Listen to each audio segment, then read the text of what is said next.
Spatola, Present. Mrs. Cappiello, Mr. Carollo, Present.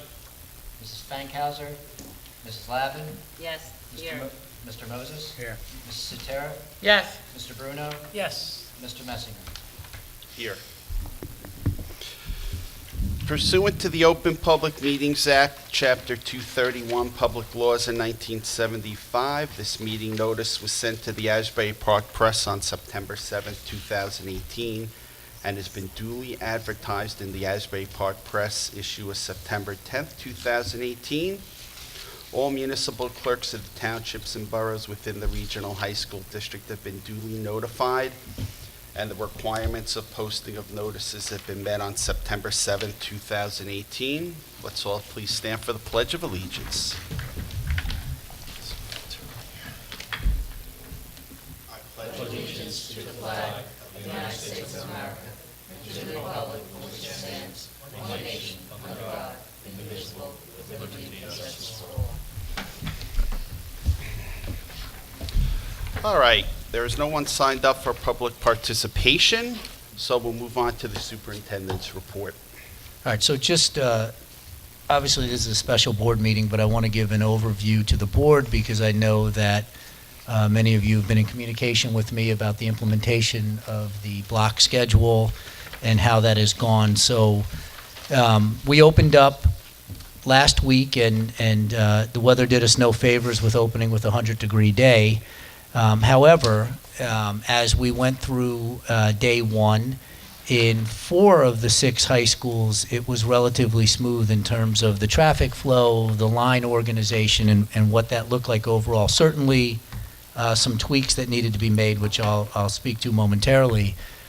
In 2 of the high schools in particular, Manalapan and Freehold Township, which of course share the identical physical structure, they're sister schools, there were certainly some traffic flow problems that were caused by the routes that students were taking to the lunch areas. So obviously, we've been developing the block schedule here at Freehold Regional High School District for 3 years.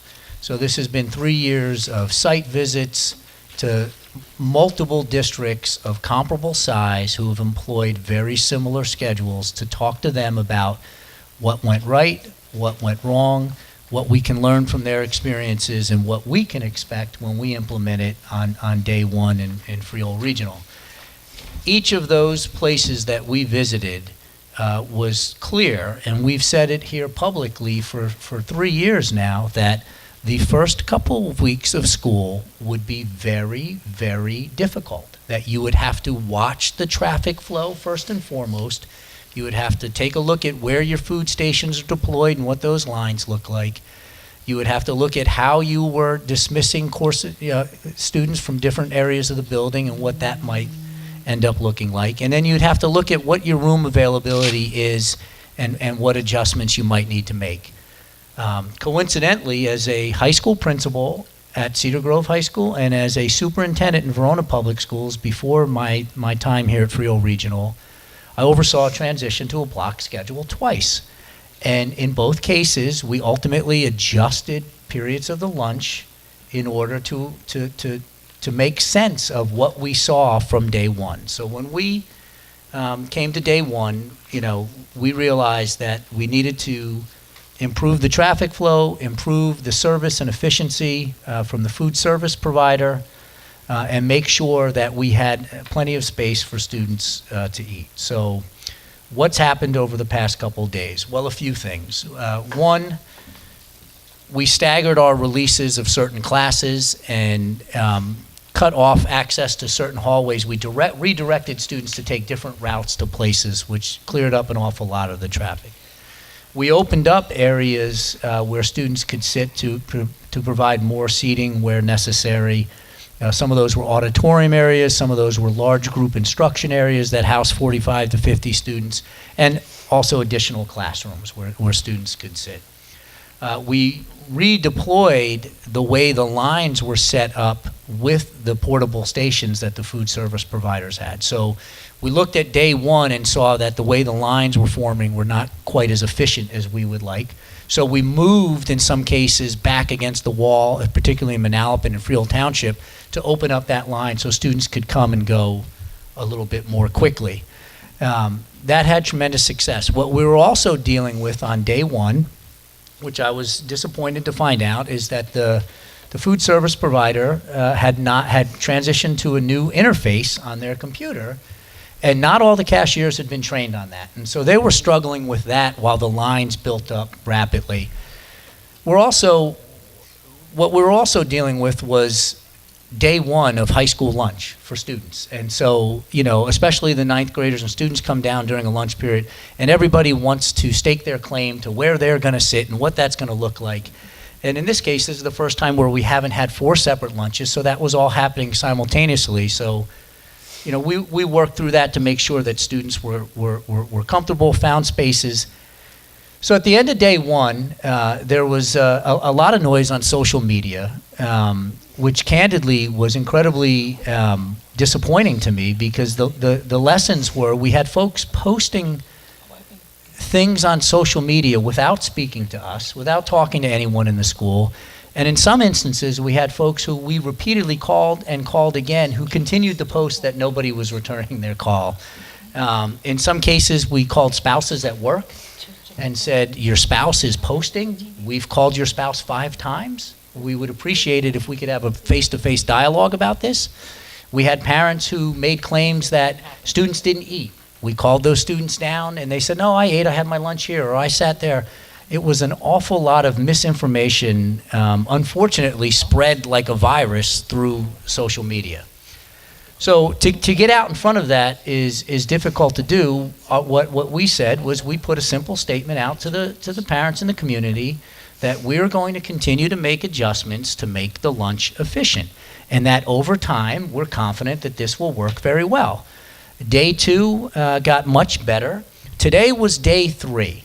We were deployed in all 6 high schools with 12 to 13 minutes left in each lunch period in all 6 high schools. Every student had been served, every student was sitting.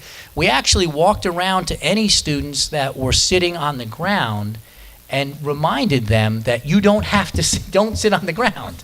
Like, there's places for you to sit, because sometimes kids will choose to do that. And we certainly weren't condoning that. And so the building principals and assistant principals walked around reminding folks to do that. Myself, Dr. Hazel, Mr. Boyce, Ms. Smith, the administrative team, all up here, we all personally walked through multiple lunches in all 6 high schools over the past 3 days to see the transition of how the process was improving. I walked Freehold High School today with 2 Freehold police officers who came to do a walkthrough. And at the end of the walkthrough, they both commented to me, what's the brouhaha about? This is incredibly smooth. So I think from day 1 to day 3 has been a transformative journey there in terms of the efficiency of what we're doing. I think that it will continue to get better. It's a new structure for our students and for our parents, and what that looks like. We take everybody's concerns very, very seriously, but this wasn't something that we came up with flying by the seat of our pants. This is something that we spent 3 years investing in. And the reason that we moved to this schedule, the reason that we sought this schedule out, we're a high-performing school district. We do very, very well academically. Our kids perform tremendously. We felt that this schedule had significant academic benefits for all students, and that's why we pursued it. And those benefits are pretty clear. First and foremost, increased instructional time. So the kids spend more time in classrooms with a more flexible schedule. The second piece to that is, with a 67-minute period, you have the opportunity, especially in science labs and areas of there where there's hands-on learning, to really go from start to finish with a project, and classrooms to engage in more authentic learning where students can go deeper rather than just faster. And we spent 3 years providing professional development to our faculty and staff, specifically focused on engaging students and student-centered instruction. We also know that with the rotating block, students don't have the same schedule every day, so there's variety there. If you're not a morning person, you don't have the same first period class every day. If you're not a late afternoon person, you don't have the late afternoon class first period of the day. students, rather than going through 7 classes and getting nightly homework in 7 classes, have 5 classes in a given day, which allows them to focus on those classes more specifically, hopefully reduces the homework load for kids where they can manage this much more efficiently.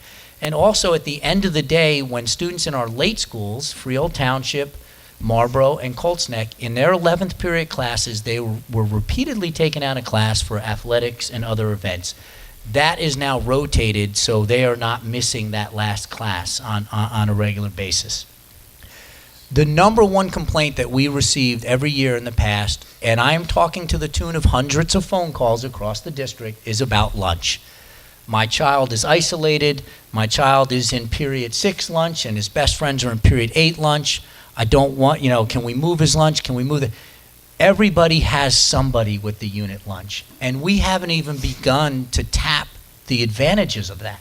When students are starting to get more homework and they have more time to do it, and they can go seek out a counselor or a teacher to have a conversation with for extra help, or go find answers to other questions around their work, or frankly, just have a couple of minutes to just relax during the course of the day and take a little break. The lunch periods that kids went through previously were only 28 minutes long.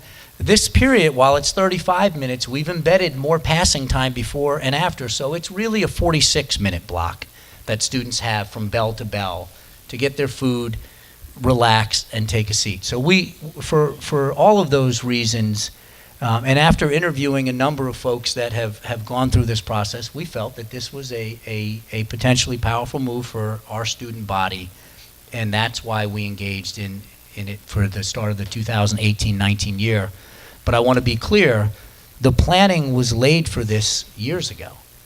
This is simply the implementation, and I would hope that the lesson to our students isn't that the first day that you try something, if everything doesn't go perfectly according to plan, that you throw your hands up and complain that we should just go back to the way it was, right?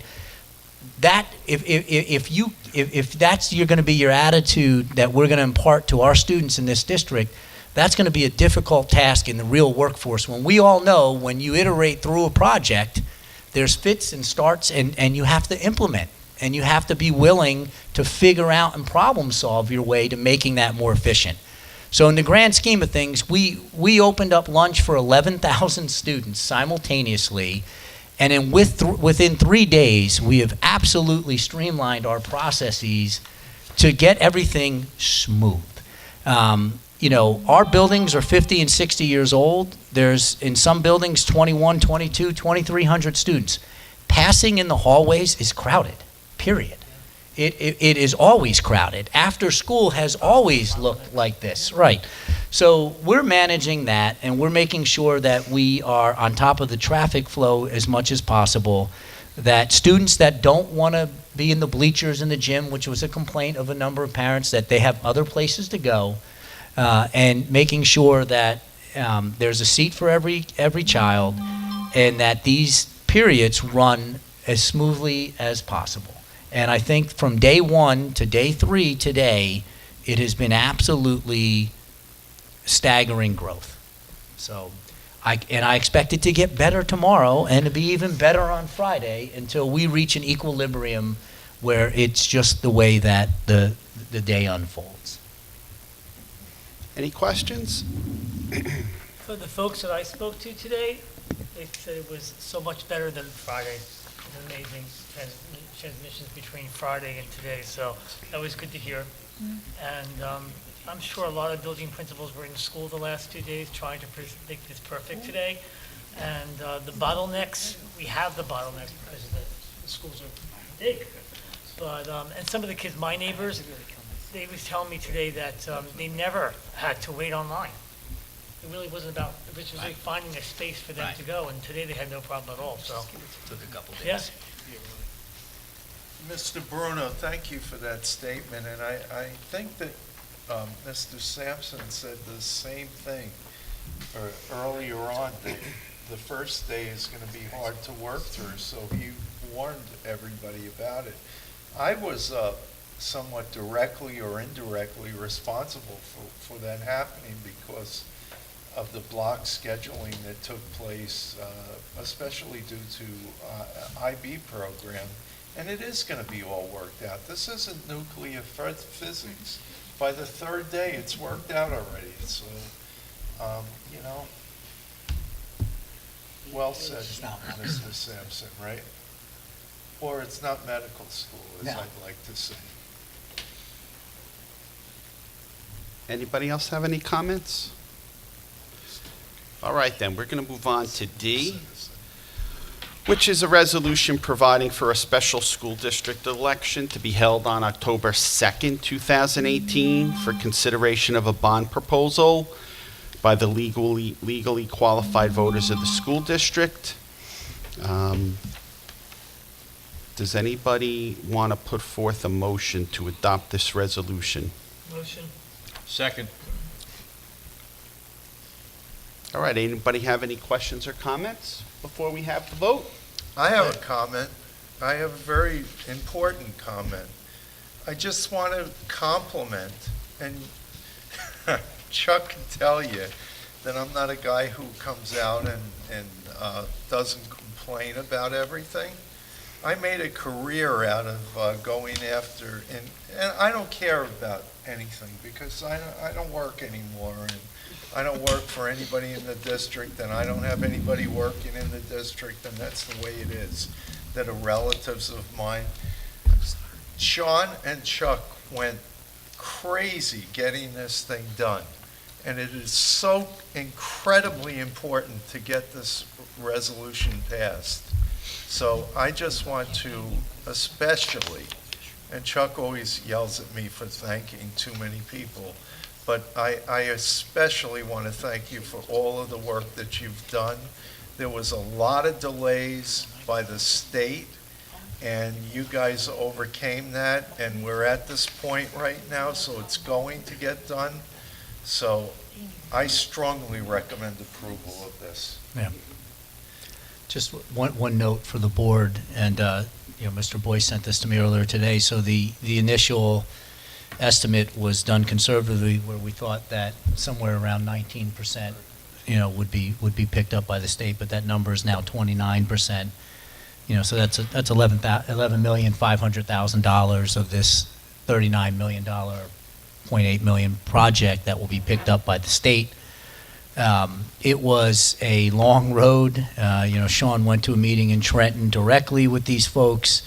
We went back and forth over all kinds of timelines, but ultimately, we got it done in time for the October 2nd election.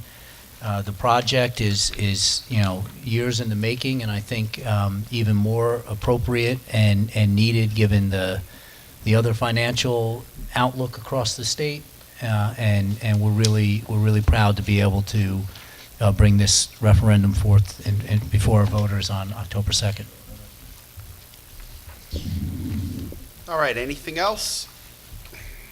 All right. Mr. Secretary, please call the roll. Mr. Asatola? Yes. Mr. Carollo? Yes. Mrs. Lavin? Yes. Mr. Moses? Yes. Mrs. Sotera? Yes. Mr. Bruno? Yes. Mr. Messinger? Yes. Okay, the resolution passes. All right, does anybody want to put forth a motion to adjourn the meeting? Motion. Second. All right, so nobody dissents, all are in favor? Aye. Aye. The meeting is now closed. Never know.